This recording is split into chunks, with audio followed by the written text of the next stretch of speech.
Hey there, and welcome. Today, we're going to unlock a kind of data analysis superpower. Seriously, it's a technique that's so fundamental, but so incredibly powerful, it can turn a mess of confusing data into a crystal clear action plan. We're talking about stratification. So, let's just jump right in with a scenario you've probably lived through. Imagine you're sitting in a meeting, and this number flashes up on the screen. Your company's defect rate is up 15%. You can feel the air get a little thick, right? Everyone knows there's a problem, but nobody has a clue where to even begin looking. And here's the really frustrating part. You just know the answer's in there somewhere, buried in all that data you've collected.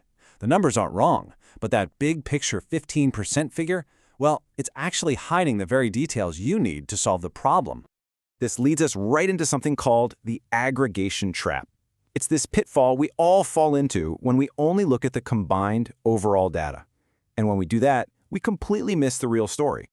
A chart like this one, it's the perfect example of that trap. It's basically shouting at you that there's a problem, but it's whispering absolutely nothing about the cause.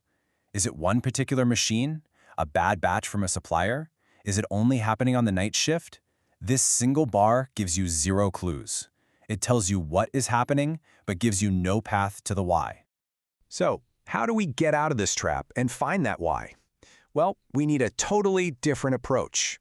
We need a divide and conquer strategy for our data. And that strategy is stratification. At its heart, it's a beautifully simple idea. You just take your big, messy pile of data and you sort it into smaller, more meaningful groups, or strata as they're called. The whole point is to find the hidden differences between these groups so the real root cause just pops right out. And hey, this isn't some new trendy thing. Stratification is one of the classic 7 basic quality tools made famous by the legendary quality guru Kaoru Ishikawa. It's a foundational technique that powers huge improvement methods like Six Sigma and Lean. The frameworks that are all about using data to get rid of waste and defects.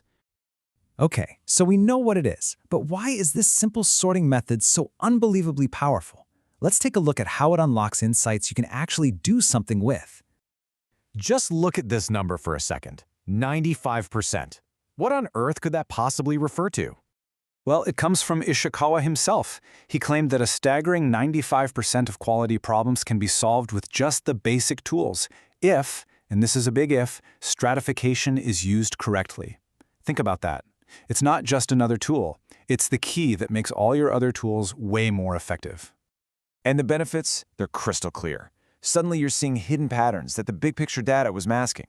You can target the actual root cause instead of just chasing symptoms. And that focus, it leads to way better decisions, smarter use of your resources, and a straight line to real, measurable improvement. All right, enough with the theory. Let's get practical and see how this actually works in the real world. This is where you get that aha moment and see how stratification can make other tools, like a Pareto chart, so much more powerful. So let's say you pull up a Pareto chart of your customer complaints. Right away, it's obvious that product damage is your #1 problem. A common reaction here might be to launch a massive, expensive project to redesign the whole product. But honestly, that's just a huge guess based on incomplete info. But now, watch what happens when we apply a little stratification. Let's take just that product damage bar and break it down by geographic region.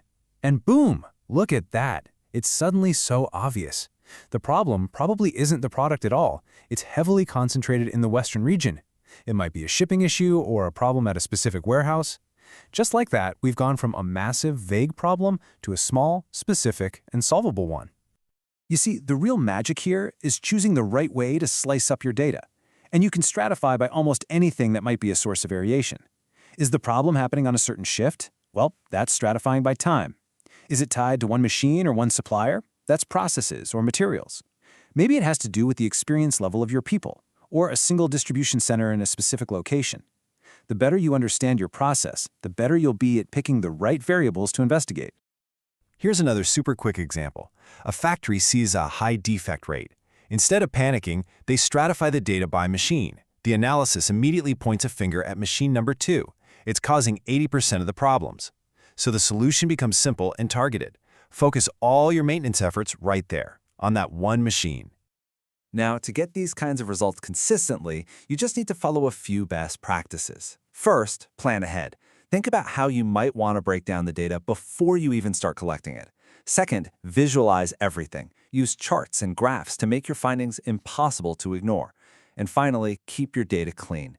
Make sure every single data point fits into one and only one subgroup. That prevents any confusion and makes sure your analysis is rock solid. You know, when you really think about it, stratification is way more than just a statistical tool. It's a mindset. It's a habit of being curious in a disciplined way. It's about training yourself to look at any big number or complex problem and immediately ask that one simple question. How can I break this down further? So, I'll leave you with this. The next time you're faced with a confusing number or a really frustrating problem, remember to divide and conquer. And ask yourself, what truth is your data hiding?